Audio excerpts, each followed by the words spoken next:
Hello दोस्तों, आप सभी का स्वागत है आज के इस प्रैक्टिस सेट नंबर 16 में जो एसएससी जीडी के लिए जीके जीएस का प्रैक्टिस सेट है। इसमें हम लोग टॉप 50 जो क्वेश्चंस हैं जीके जीएस के एमसीक्यूज फॉर्मेट में देखते हैं और सभी ऑप्शन का हम लोग व्याख्या भी करते हैं। तो आशा करते हैं आप लोग अच्छे होंगे, अच्छे से अपनी स्टडी कर रहे होंगे। अगर कोई गलती हो जाए तो उसके लिए हमें माफ़ी चाहते हैं, क्योंकि हम भी एक इंसान है, कोई रोबोट नहीं है। हो सकता है कोई प्रश्न गलत हो जाए तो उसके लिए हमें माफ़ करिएगा। अगर कोई प्रश्न गलत होता है तो उसका जवाब हम कमेंट में आप लोगों को ज़रूर बता देते हैं। तो चलिए क्लास को शुरू करते हैं। क्लास को शुरू करने से पहले आपसे रिक्वेस्ट है कि क्लास में अंत तक ज़रूर बने रहिएगा। तो चलिए क्लास को शुरू करते हैं।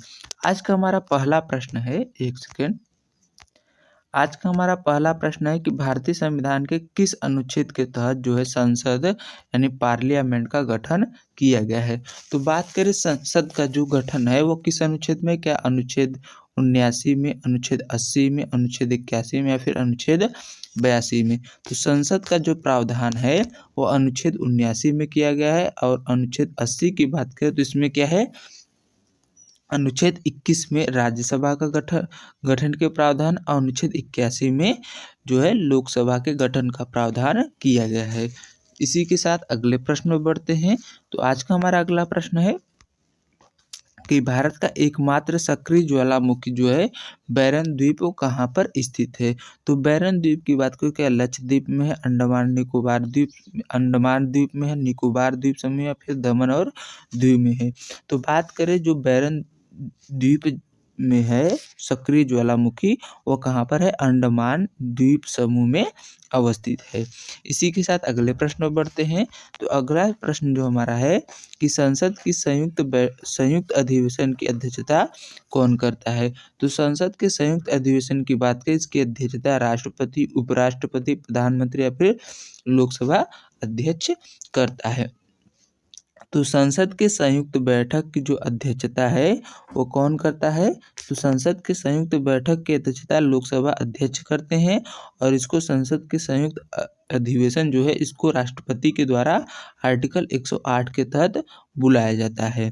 वहीं बात करें प्रधानमंत्री, तो प्रधानमंत्री क्या होता है, मंत्रिपरिषद, लोकसभा के मंत्रिपरिषद का जो होता है प्रधान नेता होता है। इसी के साथ अगले प्रश्न में बढ़ते हैं। तो अगला प्रश्न हमारा है कि भारत और म्यांमार के बीच कौन सा पर्वत जो है श्रेणी जो है वो सीमा निर्धारण का कार्य करती है। क्या हिमालय है, अकारानयुमा पर्वत है, सतपुड़ा है या फिर विंध्याचल पर्वत है।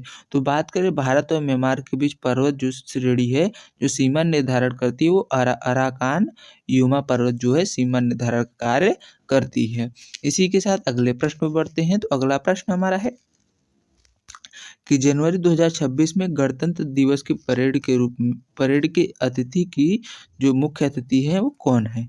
क्या जो बाइडन है, इमैनुअल मैक्रोन है, आधिकारिक अतिथि है या फिर ऋषि सुनक है। तो बात करें 2026 में गणतंत्र दिवस की परेड के मुख्य अतिथि कौन है, तो इमैनुअल मैक्रोन जो है वो मुख्य अतिथि हैं। इसी के साथ अगले प्रश्न पर पढ़ते हैं। तो आज का हमारा अगला प्रश्न है कि लोकसभा में अधिकतम सदस्यों की संख्या जो है वो कितनी होती है। लोकसभा में अधिकतम सदस्यों की संख्या क्या 545 है, 550, 552 या फिर 530। तो लोकसभा में वर्तमान में अधिकतम सदस्यों की संख्या 550 है। इससे पहले 552 थी, जो 2 आंग्लो है उनको समाप्त करके 550 अधिकतम सदस्यों की संख्या हो गई है। वर्तमान में 145 सदस्य लोकसभा में हैं। इसी के साथ अगले प्रश्न पर बढ़ते हैं। तो अगला प्रश्न हमारा है कि मानव शरीर की सबसे बड़ी जो कोशिका है वो कौन सी है। मानव शरीर की सबसे बड़ी कोशिका की बात करें, क्या तंत्रिका कोशिका है, अंडाणु है, शुक्राणु है या फिर श्वेत रक्त कोशिकाएं हैं। तो मानव शरीर की सबसे बड़ी जो कोशिका है वो कौन सी है, अंडाणु जो है मानव शरीर की सबसे बड़ी कोशिका होती है। इसी के साथ अगले प्रश्न में बढ़ते हैं। तो अगला प्रश्न हमारा है कि भारत का सबसे पूर्वी बिंदु कौन सा है। बात करें भारत के सबसे पूर्वी बिंदु का क्या, इंदिरा कॉल है, किबिथु है, गुहार मोती है, फिर इंदिरा पॉइंट है। तो भारत का सबसे जो पूर्वी बिंदु है वो किबिथु है, जो अरुणाचल प्रदेश में अवस्थित है। गुहार मोती जो है वह गुजरात में है, जो सबसे पश्चिमी बिंदु है। वही बात करें इंदिरा कॉल की, तो सबसे उत्तरी बिंदु जो है इंदिरा कॉल है, जो जम्मू कश्मीर में अवस्थित है। इंदिरा पॉइंट सबसे दक्षिणी बिंदु है, जो कहाँ पर है, अंडमान निकोबार में अवस्थित है। 6 डिग्री 4 मिनट जो है उत्तरी अक्षांश पे यह अवस्थित है। इसी के साथ अगले प्रश्न पर बढ़ते हैं। तो आज का हमारा अगला प्रश्न है कि संविधान के किस अनुच्छेद में धन विधेयक को परिभाषित किया गया है। बात करें धन विधेयक की, तो यह संविधान के कौन से अनुच्छेद में इसकी परिभाषित किया गया, अनुच्छेद 108 में, अनुच्छेद 110 में, अनुच्छेद 112 में, या फिर अनुच्छेद 117 में।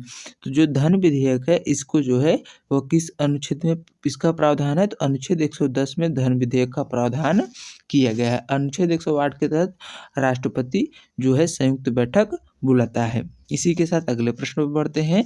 तो अगला प्रश्न हमारा है कि हाल ही में ऑस्कर के लिए भारत की ओर से आधिकारिक प्रविष्टि के रूप में किस फिल्म को जो है वह भेजा गया है। क्या लापता लेडीज है 2018 है, द एलिफेंट वीपर्स है, या फिर RRR है। तो जो है ऑस्कर के लिए भारत की ओर से कौन सी फिल्म भेजी गई है, तो ऑस्कर के लिए जो है लापता लेडीज को भेजा गया है। इसी के साथ अगले प्रश्न पर बढ़ते हैं। तो अगला प्रश्न हमारा है कि कर्क रेखा जो है भारत के कितने राज्यों से होकर गुजरती है। बात करें कर्क रेखा के, तो कितने राज्यों से होकर गुजरती है, क्या 6, 7, 8 या फिर 9। तो जो कर्क रेखा है ट्रॉपिक ऑफ कैंसर है जिसको बोलते हैं, भारत के कितने राज्यों से होकर गुजरती है, तो कर्क रेखा भारत के 8 राज्यों से होकर गुजरती है।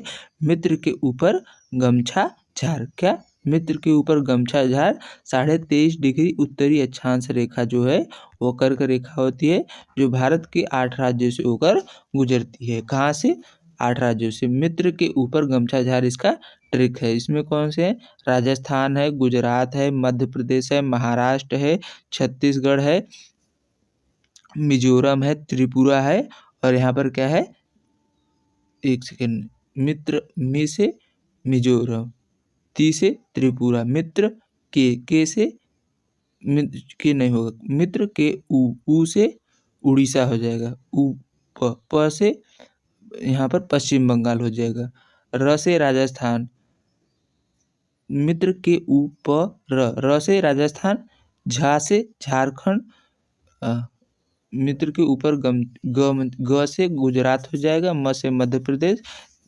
गमछा छ से छत्तीसगढ़, झा से झारखंड। तो ये हो गए आपके 8 राज्य जो कर्क रेखा जिनसे होकर गुजरती है। वही बात करें अगले प्रश्न की, तो आज का हमारा अगला प्रश्न है कि क्या विद्युत धारा मापने की इकाई क्या है। तो विद्युत धारा किससे मापते हैं, क्या वोल्ट से, मीटर से, एम्पियर में, ओम में, या फिर वाट में। तो विद्युत धारा को मापने की इकाई एम्पियर है। वोल्ट में क्या नापते हैं, तो वोल्ट में बात करें तो विभवांतर नापते हैं, वाट में शक्ति को, ओम में जो है वो ओम में क्या नापते हैं, तो विद्युत प्रतिरोध जो है उसको ओम में मापा जाता है। इसी के साथ अगले प्रश्न में बढ़ते हैं। तो आज का हमारा अगला प्रश्न है कि राज्यसभा कभी भंग नहीं होती, इसके लिए कितने सदस्य हर 2 साल में सेवानिवृत्त होते हैं। तो राज्यसभा जो है कभी भंग नहीं होती है। इसमें क्या एक आधे सदस्य, 1/3 सदस्य, 1/4 सदस्य, या फिर 2/3 सदस्य जो है 2 सालों में सेवानिवृत्त होते हैं। तो 1/3 सदस्य जो है वह 2 सालों में सेवानिवृत्त होते हैं, और एक सदस्य का कार्यकाल 6 वर्षों का होता है। इसी के साथ अगले प्रश्न पर बढ़ते हैं। तो अगला प्रश्न हमारा है कि भारत का मानक समय जो है वो कहाँ से लिया गया है। बात करें भारत के मानक समय को, क्या दिल्ली से, नैनी प्रयागराज से, जयपुर से, या फिर कोलकाता से। तो भारत का मानक समय जो है वो नैनी प्रयागराज से लिया गया, जो 82.5 डिग्री पूर्वी देशांतर रेखा है। इसी के साथ अगले प्रश्न पर बढ़ते हैं।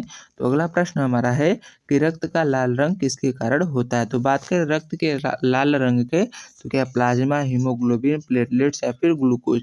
तो रक्त का जो लाल रंग है हीमोग्लोबिन के कारण लाल होता है। प्लेटलेट्स जो है थक्का जमाने में सहायक होता है। इसी के साथ अगले प्रश्न में बढ़ते हैं। आज का हमारा अगला प्रश्न है कि स्वतंत्र भारत के पहले लोकसभा अध्यक्ष कौन थे? तो स्वतंत्र भारत के पहले लोकसभा अध्यक्ष क्या जीवी मालवंकर थे, संजीव रेड्डी थे, सरदार हुकुम सिंह थे या फिर एम ए आयंगर थे? तो बात करें स्वतंत्र भारत के जो प्रथम लोकसभा अध्यक्ष थे वो कौन थे? जीवी मालवंकर साहब थे। इसी के साथ अगले प्रश्न पर बढ़ते हैं। तो अगला प्रश्न हमारा है कि विश्व पर्यावरण दिवस जो है कब सेलिब्रेट किया जाता है? तो विश्व पर्यावरण दिवस की बात करें 22 अप्रैल, 5 जून, 11 जुलाई या फिर 16 सितंबर को। तो विश्व पर्यावरण दिवस जो है वो 5 जून को सेलिब्रेट किया जाता है। 22 अप्रैल को विश्व जो है वो क्या 22 अप्रैल को कौन सा डे सेलिब्रेट किया जाता है? आप लोग कमेंट में बताइएगा। 11 जुलाई को विश्व जनसंख्या दिवस, 16 सितंबर को विश्व ओजोन दिवस जो है वो सेलिब्रेट करते हैं। इसी के साथ अगले प्रश्न पर बढ़ते हैं। तो अगला प्रश्न हमारा है कि नीति आयोग के वर्तमान उपाध्यक्ष कौन है? तो बात करें नीति आयोग के, जो नीति आयोग है योजना आयोग के स्थान पर नीति आयोग बना है, इसके वर्तमान उपाध्यक्ष क्या सुमन के बेरी हैं, अमिताभ कांत हैं, सुब्रमण्यम है, फिर अरविंद पनगड़िया हैं? तो जो नीति आयोग है इसके वर्तमान उपाध्यक्ष की बात करें तो कौन है? सुमन के बेरी जो है इसके वर्तमान उपाध्यक्ष हैं। इसके अध्यक्ष कौन होते हैं? तो प्रधानमंत्री नीति आयोग के अध्यक्ष होते हैं। इसी के साथ अगले प्रश्न पर बढ़ते हैं। तो आज का हमारा अगला प्रश्न है कि हाल ही में आईसीसी पुरुष T20 विश्व कप 2026 की मेजबानी जो है वो कौन देश करेगा?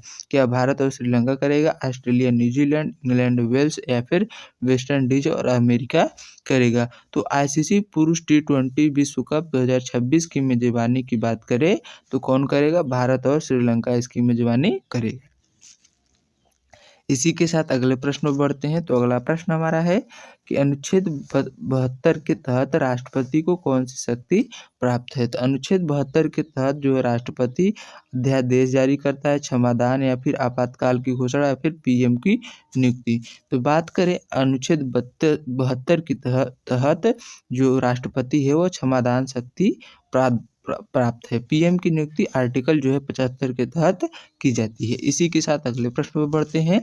तो अगला प्रश्न हमारा है कि भारत की सबसे बड़ी मीठे पानी की झील कौन सी है? तो बात करें भारत की सबसे बड़ी मीठे पानी की झील की तो क्या चिल्का झील है, बुलर झील है, डल झील है या फिर सांभर झील है? तो भारत की सबसे बड़ी मीठे पानी की झील कौन सी है? तो बुलर झील जो है वो भारत की सबसे बड़ी मीठे पानी की झील है। चिल्का झील उड़ीसा में जो खारे पानी की झील है। वहीं बात करें डल झील और सांभर झील राजस्थान, सांभर झील की बात करें तो राजस्थान में। अब लोग बताएंगे डल झील कहाँ पर अवस्थित है। इसी के साथ अगले प्रश्न पर बढ़ते हैं।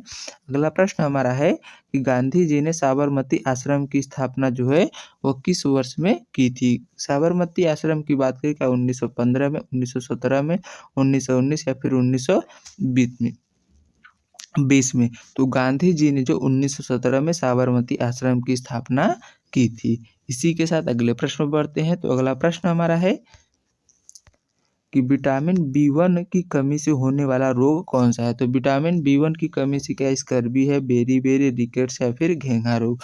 तो विटामिन B1 जो है इसकी कमी से कौन सा रोग होता है? तो बेरी रोग जो है विटामिन B1 की कमी से होता है, स्कर्वी विटामिन C की कमी से, रिकेट्स विटामिन D की कमी से और घेंघा जो है वो आयोडीन की कमी से होने वाला रोग है। इसी के साथ अगले प्रश्न पर बढ़ते हैं।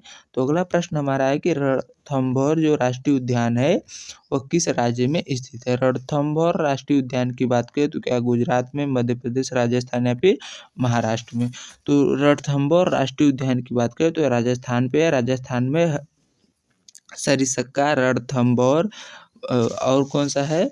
तो माउंट आबू है, डेजर्ट राष्ट्रीय उद्यान, ये सब कहाँ पर है? राजस्थान में अवस्थित है। गुजरात की बात करें तो गुजरात में कौन सा राष्ट्रीय उद्यान है? तो गुजरात की आप लोग कमेंट करके बताइएगा। मध्य प्रदेश में सबसे सर्वाधिक राष्ट्रीय उद्यान मध्य प्रदेश में अवस्थित है। इसी के साथ अगले प्रश्न पर बढ़ते हैं। तो अगला प्रश्न हमारा है कि आगा खां कप का संबंध किस खेल से है? आगा खां कप की बात करें तो क्या हॉकी से है, फुटबॉल से है, क्रिकेट से है, फिर पोलो से है। तो आगा खां कप का संबंध जो है वो कौन से खेल से है, तो हॉकी खेल से आगा खां कप का संबंध है। तो आज का यह प्रैक्टिस सेट यहीं पर समाप्त होता है। यह प्रैक्टिस सेट कैसा लगे कमेंट करके जरूर बताइए। अगर अच्छा लगे तो अपने दोस्तों को भी शेयर करिए और हमें अधिक से अधिक सपोर्ट करिए। तो चलिए मिलते हैं नेक्स्ट क्लास में, तब तक के लिए अपना ध्यान रखिए। जय हिंद, जय भारत।